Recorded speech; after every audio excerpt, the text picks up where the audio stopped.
여러분, 오늘 본문 속에서 시련 속에 숨겨진 하나님의 은혜라는 제목으로 말씀 나누는데요.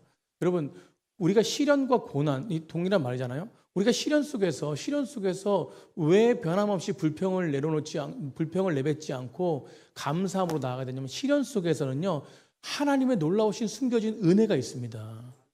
여러분, 그렇기 때문에 믿음의 사람들은요, 이 시련을 잘 통과해내는 거예요. 나 혼자 인내해서 되는 게 아니라 하나님이 인내하게 만드셔야 됩니다. 제가 몇 번 말씀드렸지만 기독교 변증가 C.S. 루이스가, 기독교 굉장히 유명한 C.S. 루이스가 시련에 대해서, 고난에 대해서 이렇게 말했어요. 고난, 시련은 귀먹은 세상에서 깨우는 하나님의 확성기래요. 여러분, 귀먹은 세상에서 깨우는, 그러니까 세상 가운데 휩싸여 있는 가운데 시련은 무엇이냐면 하나님 안에서 거하게끔 만드는 확성기래요. 확성기. 여러분, 시련은 우리에게 아픔이 있고 늘 피하고 싶고 큰 부담감이 있지만, 하나님은 이 시련이라는 것을 통과함을 통해서 우리에게 무엇을 허락하시냐면 하나님의 사랑이 어떤 것인지, 하나님의 은혜가 어떤 것인지, 하나님의 놀라우신 능력이 어떤 것인지 보여준다니까요. 여러분, 그래서 우리는 정말로 시련을 잘 통과해야 돼요. 잘 이겨내야 됩니다. 오늘 본문에서도 그런 내용이에요. 하나님은 변해버린 이스라엘 백성들, 이사야 처음 출발하면서 너희들이 이런 나라였고 이런 백성이었는데 어떻게 이렇게 변할 수 있느냐. 그런데 그 예루살렘을 향해서 하나님이 쏜 메시지가 뭐냐면 심판의 메시지예요. 징계의 메시지입니다. 여러분, 그런데 이 심판과 멸망을 선포하십니다. 그런데 그 심판과 멸망은 완전히 그들을 심판과 멸망 가운데 완전히 무너뜨리기 위한 그런 모습이 아니라, 그 안에, 그 하나님의 심판 안에, 징계 안에는 그 안에 진짜 메시지가 있는데, 그것은 바로 뭐냐면 이스라엘의 회복이에요. 회복. 여러분, 우리 가운데 하나님은 원하시는 것이 무엇이냐면 어떤 상황과 환경 가운데서도 하나님은 회복을 원하십니다. 여러분, 그래서 오늘 본문을 통해서 유다와 예루살렘을 향한 하나님의 사랑과 은혜, 우리가 그것을 깊이 느낄 수 있는데, 여러분, 오늘 금요 예배 가운데 오늘 본문의 내용을 살펴보면서, 우리가 이사야 묵상하고 있는데 본문의 내용을 살펴보면서 시련 속에 하나님의 은혜가 무엇인지, 그리고 우리가 하나님의 마음을 깨닫고 그 시련 속에서 낙심하지 않고 절망하지 않고 그 속에서 더 큰 하나님의 사랑을 경험하고 더 큰 하나님의 은혜를 누리기 위해서 어떻게 나아가야 될지, 여러분, 그런 은혜를 우리가 누리는 축복의 백성들이 되길 간절히 축복합니다. 첫 번째, 시련을 통해서 하나님께 서는, 하나님의 비밀 가운데 서는 첫 번째는요, 시련을 통해서 우리의 삶의 방향을 다시 수정할 수 있기 때문에 그래요. 우리 따라합니다. 시련을 통해서 우리는 우리의 삶의 방향을 다시 수정할 수 있기 때문입니다. 시작. 다시 수정할 수 있기 때문입니다. 우리 21절부터 23절까지 우리 천천히 한번 다 같이 한번 읽어보겠습니다. 시작. 신실하던 성읍이 어찌하여 창기가 되었는고, 정의가 거기에 충만하였고 공의가 그 가운데 거하였더니 이제는 살인자들 뿐이로다. 내 은은 찌꺼기가 되었고 내 포도주는 물이 섞였도다. 내 고관들은 패역하여 도둑과 짝하며 다 뇌물을 사랑하며 예물을 구하며 고아를 위하여 신원하지 아니하며 과부의 송사를 수리하지 아니하는도다. 아멘. 여러분, 오늘 본문 속에서 오늘 21절부터 23절까지 무슨 얘기를 하냐면 이스라엘은 엄청나게 신실했다는 것이에요. 과거에 엄청나게 신실했던 성읍이었고 하나님을 향해서 정의와 공의를 행하는 신실했던 모습이었다는 거예요. 이게 어떤 모습이냐, 지금 모습이 아니라 과거의 모습이었다는 것이죠. 과거의 모습을 대조하면서 현재 이스라엘의 모습이 어떤 모습이냐, 현재 이스라엘 모습은 타락과 부패로 향한 그런 모습으로 나아가고 있다는 것이죠. 그렇기 때문에 오늘 이사야를 통해서 고발하고 있는 것이, 너희의 삶이 왜 그러느냐라는 것입니다. 여러분, 과거에 다윗과 솔로몬 시대 때, 그리고 여호사밧 시대 때 그 의로운 왕들이 세웠던 그 나라는요, 그런 시기에는 예루살렘은 진짜 신실한 성읍이었고 하나님의 성읍으로서 온전하게 그 안에 하나님의 선과 아름다움이 가득했던 성읍이었습니다. 여러분, 우리 가운데 하나님의 선이 가득하십니까? 다시 한번. 네. 여러분, 우리 안에 하나님의 아름다움, 선이 가득하십니까? 아멘. 근데 오늘 본문 속에서 그 성읍을 지칭하는데 어떻게 지칭하느냐면, 그런 아름다운 모습이 아니라 정말로 정반대의 모습, 하나님의 기대와는 정반대의 길로 가는 모습, 그런 모습, 타락한 도시의 모습, 오늘 그 모습을 보면서 이사야는 탄식하고 있는 것이에요. 여러분, 신실하신 성읍이 21절에 뭐라고 합니까? 창기와 같아요. 예. 여러분, 정의와 공의로 충만했던 성읍이 살인자의 소굴이 되었대요. 여러분, 뿐만 아니라 22절 보면요, 은은 찌꺼기가 되고 포도주에는 뭘 탔대요? 물이 섞였대요. 여러분 그렇게 말씀하고 있는 것이요. 여러분 이스라엘의 포도주는요 하나님의 축복을 상징하거든요. 그러니까 이스라엘의 포도주라는 것은 무엇이냐면 하나님의 복과 기쁨을 누리는 하나님의 상징적인 말씀이에요. 그러니까 그런데 포도주를 그렇게 의미했는데 포도주에 물이 섞였다? 그것은 무엇이에요? 하나님의 기쁨과 충만한 복이 흘러야 되는 이스라엘 백성들이 그 안에 뭡니까? 우상과 그리고 무엇이에요? 타락한 것이 섞여 있다는 것이에요. 여러분 우리는 그리스도의 성전임을 믿습니다. 여러분 우리는 그리스도의 사람이잖아요. 그런데 우리 그리스도의 사람들이 세상을 정복하고 다스려야 되는데 우리 안에 무엇입니까? 세상이 우리를 다스린다면 우리는 오늘 본문 속에서 포도주와 물이 섞인 사람들이에요. 여러분 그래서 양다리가 매우 나쁜 거잖아요. 그죠? 여러분 우리는 한 길로 가야 될 줄 믿습니다. 여러분 오늘 본문 23절에 우리가 읽었지만 당시의 사회 지도자들 타락을 지적하고 있습니다. 고관들이 폐역하고 도둑과 짝하며 뇌물을 사랑하고 여러분 예물을 구하며 고아를 위해 신원하지 아니하며 과부를 위해서 송사하지 않는데요. 여러분 율법의 말씀에 과부와 고아는 어떤 존재였냐면 하나님이 그들에게 그 과부에게 고아에게 주신 말씀들이 많잖아요. 근데 늘 무엇이냐면 하나님은 그들을 보살피고 그들을 사랑하고 그들을 아끼는 존재로 이야기합니다. 연약한 존재. 그 고아와 과부가 더 나아가서 우리들의 모습이지 않습니까? 여러분 연약한 우리들의 모습인데 그들을 무엇이 돼요? 늘 변함없이 하나님 뭐하고 있대요? 사랑하시고 아끼시고 그리고 보호하시고. 여러분 그래서 이 고아와 과부들을 우리 보러 뭐라 하냐면 믿음의 사람들 보러 뭐냐면 예수님을 따라가는 백성들을 뭐냐면 그들을 뭐합니까? 보호하고 그들을 사랑하고 그들을 그들 가운데 베푸는 사람. 그런 사람이 진짜 예수님 믿는 사람이라고 얘기합니다. 여러분 시편 68편 5절에 이렇게 얘기해요. 고아의 말씀, 과부의 말씀을 하나님께서 뭐라고 얘기하냐면 그의 거룩한 처소에 계신 하나님은 고아의 뭐라고요? 아버지시며 과부의 뭐래요? 재판장이시다. 여러분 오늘 본문 속에서 고아를 위하여 신원하지 않고 돌보지 않고 바라보지 않고 과부를 위해 송사를 수리하지 않는데요. 그런데 하나님은 시편 68편 5절에 뭐랍니까? 하나님은 고아의 뭐래요? 아버지시. 그들 돌보시는 분이시래요. 그리고 또 뭐라면 과부의 뭡니까? 재판장이라고 말씀하십니다. 출애굽기 22장 22절 23절에 뭐라고 말씀하시냐면 출애굽기 22장 22절 너는 과부나 고아를 해롭게 하지 말라. 내가 만일 그들을 해롭게 함으로 그들이 내게 부르짖으면 내가 반드시 그 부르짖음에 뭐한대요? 들으시리라. 여러분 야고보서 1장 27절을 보세요. 27절. 약한 자를 괴롭히지 말라는 거예요. 그 야고보서 1장 27절은 하나님 아버지 앞에서 정결하고 더러움이 없는 경건, 정결하고 더러움이 없는 경건, 깨끗한 하나님의 믿음의 사람들은 무엇입니까? 곧 고아와 과부를 그 환난 중에서 뭐하고 돌보고 또 자기를 지켜 세속에 물들지 아니하는 그것이라라고 말하면서 고아와 과부, 가난한 사람들, 어려운 사람들, 헐벗은 사람들 그들을 뭐하니까 환난 중에 돌보는 자들이 진짜 믿음의 사람이라는 것이. 사랑하는 성도들 연약한 자를 돌보는 귀한 백성들 되길 간절히 축복합니다. 그만큼 과부와 고아를 불쌍히 여기시면서 그들에게 도움을 주고 그들을 긍휼히 여겨야 한다는 것이에요.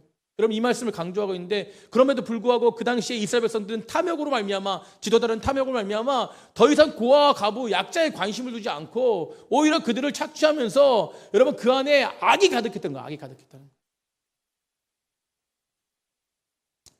여러분 우리가 그 비행기 타지 않습니까? 비행기 타고 가잖아요. 비행기를 탈 때 이 비행기가 목적지까지 이렇게 쭉 가지 않습니까?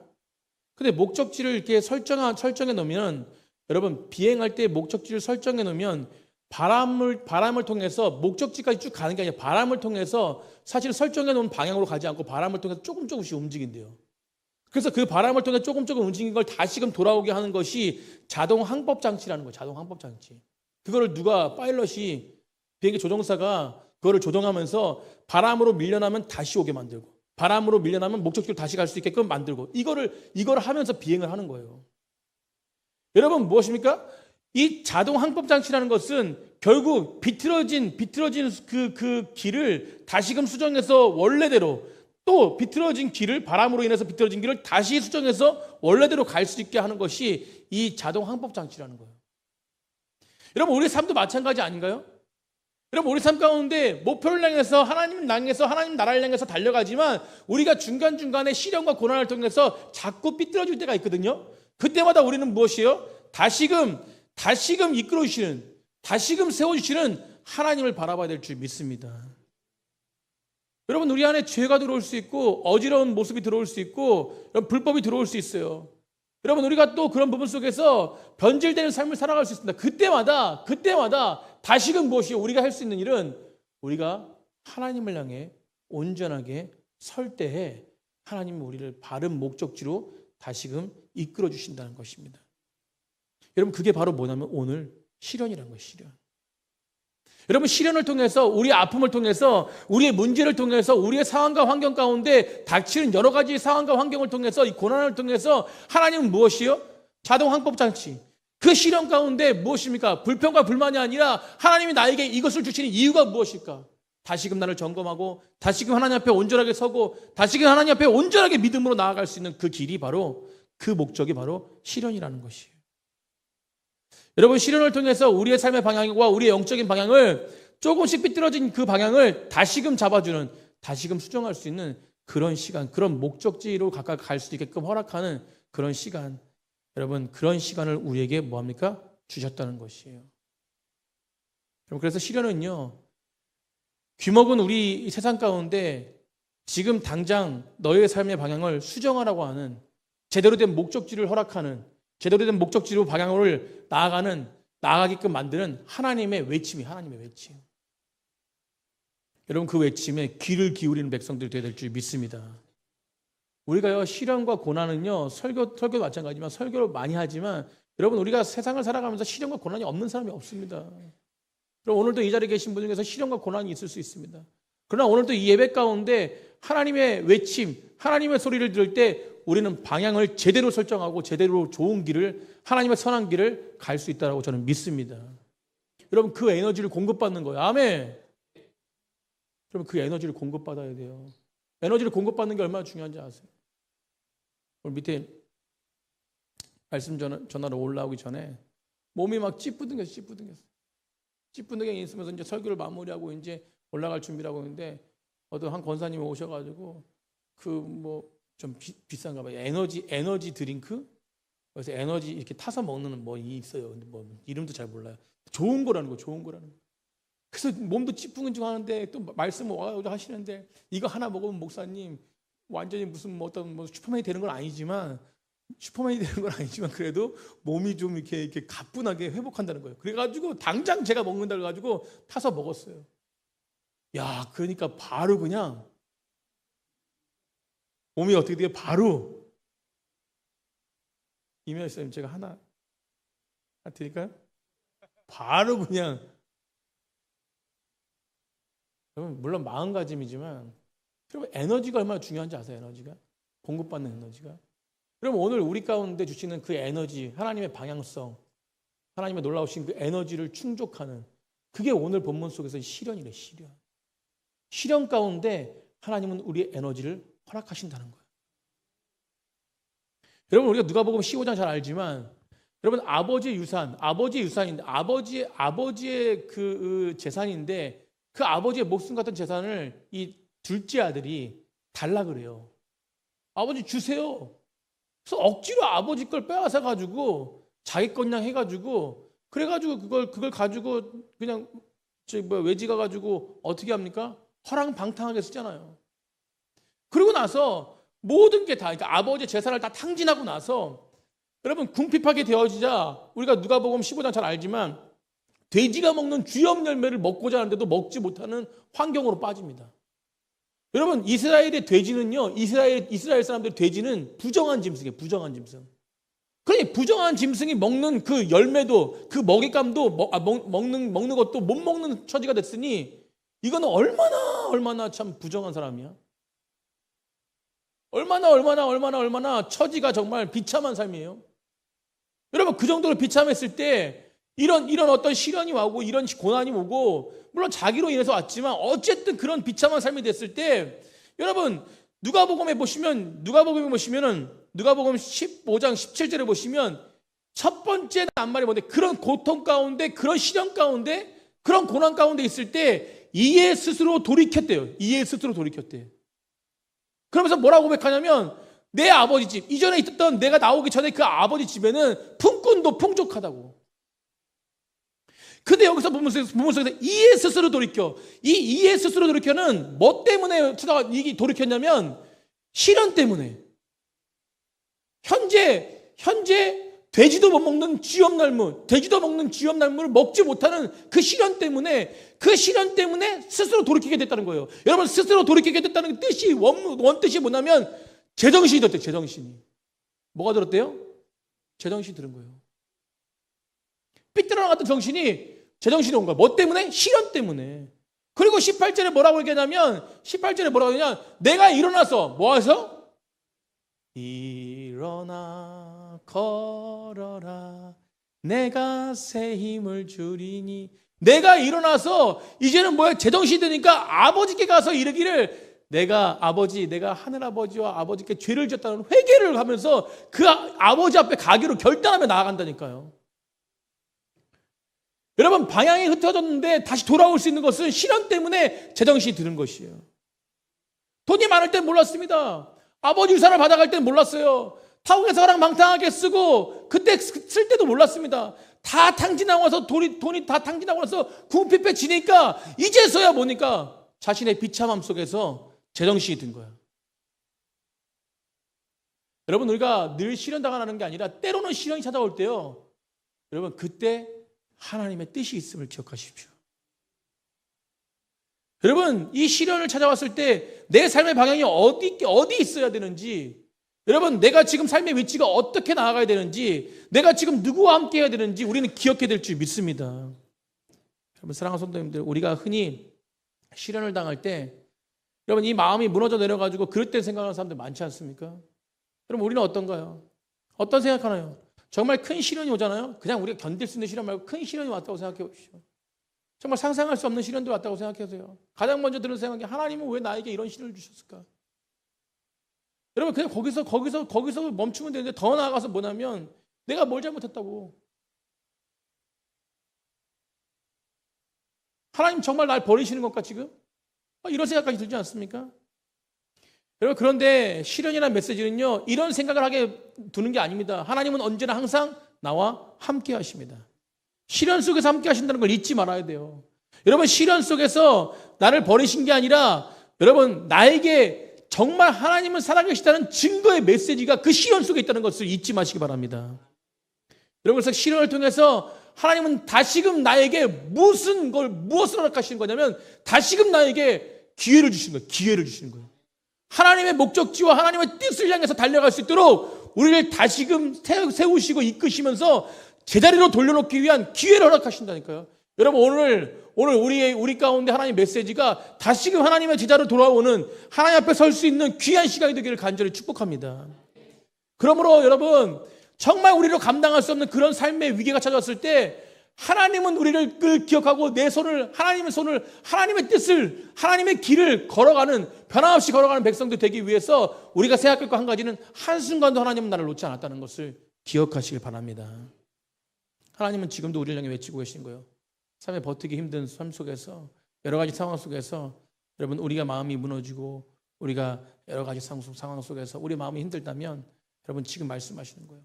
돌이켜라, 돌아와라, 다시금 서라, 다시금 주님을 바라보고 전적으로 주님을 의지해라 라고 말씀하고 계십니다. 사랑하는 성도님들, 하나님의 거룩한 외침 속에 여러분, 귀를 열어 마음으로 새기고 정말 주 앞에 온전하게 그렇게 나아가는, 그래서 그 은혜를 누리시는, 그 회복을 누리시는 귀한 백성들 되길 간절히 축복합니다.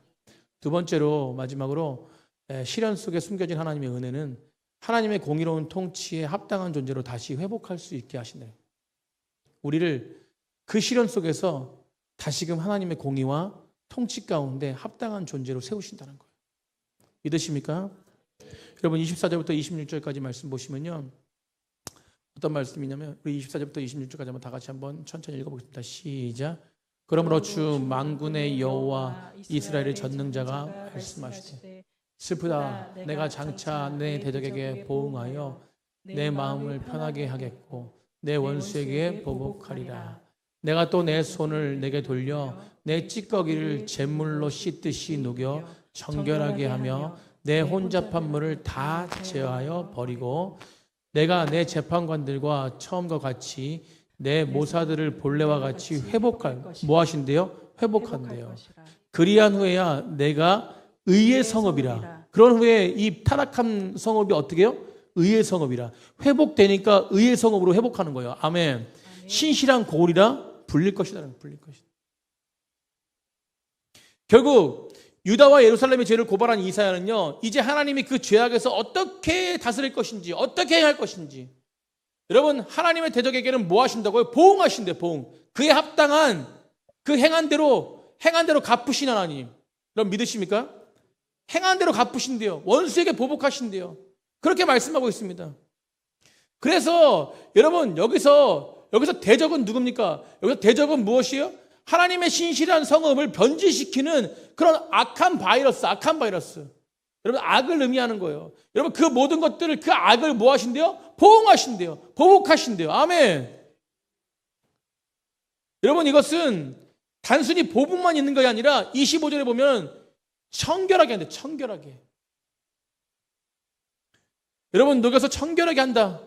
여러분 원문으로 이게 무엇이냐면 위체로프라는 뜻인데 위체로프가 어떤 말이냐면 여러분 그거 우리가 잘 알잖아요. 불순물. 그러니까 영광로에 들어가서 불순물을 제거하는 그런 어떤 모습으로 여러분 우리가 뜨거운 부분 속에서 이걸 재련이라고 재련.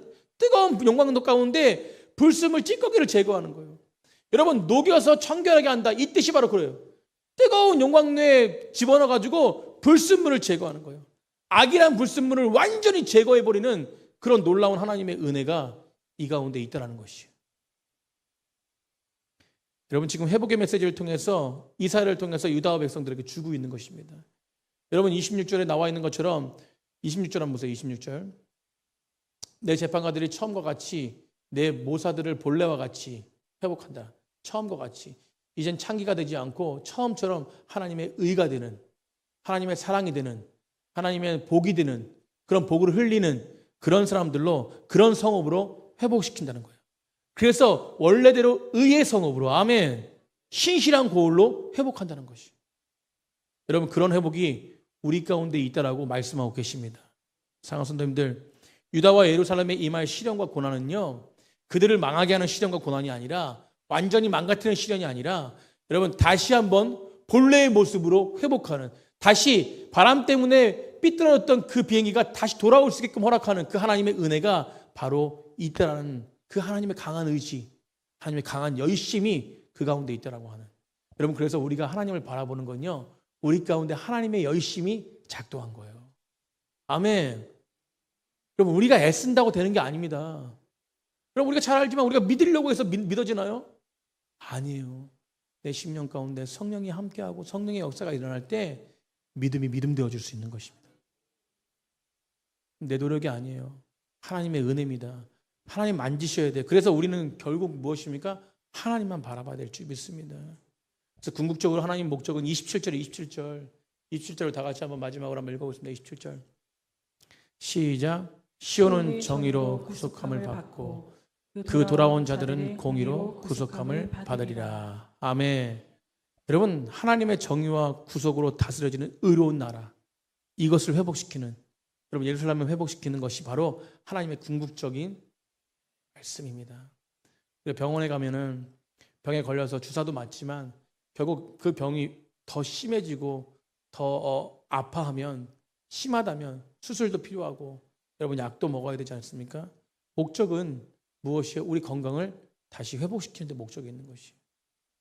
여러분 하나님께서 고난을 통해서, 시련을 통해서 우리에게 주시는 목적은 바로 그것입니다. 우리를 완전하게 회복시키는 것. 여러분 이 고난을 통해서 불평하고 또 하나님께 또 외침이 그냥 한탄하고 이런 외침이 아니라 더욱더 이 시련이 무슨 뜻이 있는지 하나님 앞에 더 여쭤보고 하나님 앞에 외치면서 진정으로 나를 회복시키시는 하나님의 놀라우신 은혜를 기억하며 나아가는 귀한 백성들이 되기를 간절히 축복합니다. 그래서 시련이라는 것은요, 이 고난이라는 것은 나를 깨닫게 하고자 하는 하나님의 목적이 있음을 믿고 나아가실 때에 그 의도와 목적대로 내 심령 가운데 큰 은혜와 사랑으로 회복되는, 그 은혜와 사랑으로 깨달을 수 있는 그런 본래의 신앙으로, 본래의 사랑으로, 본래의 목적으로, 이것을 하나님의 형상의 회복이라고 하지 않습니까? 그런 본래의 목적으로 나를 세우신 하나님의 놀라우신 은혜가 있음을 기억하시길 간절히 축복합니다. 내 삶 가운데 오늘도 변함없이 하나님의 통치가, 아멘, 변함없이 하나님의 은혜가 흘러가는 귀한 시간들. 그래서 저는요, 시련과 고난을 통해서 오지만 결국은 우리 삶 가운데는 여러 가지 상황들이 생기지 않습니까? 결국 우리 삶 가운데 우리 삶을 회복시킨 하나님의 놀라우신 사랑, 그 사랑을 바라보며 하루하루 살아가는 귀한 백성들, 은혜의 사람들이 되기를 간절히 축복합니다.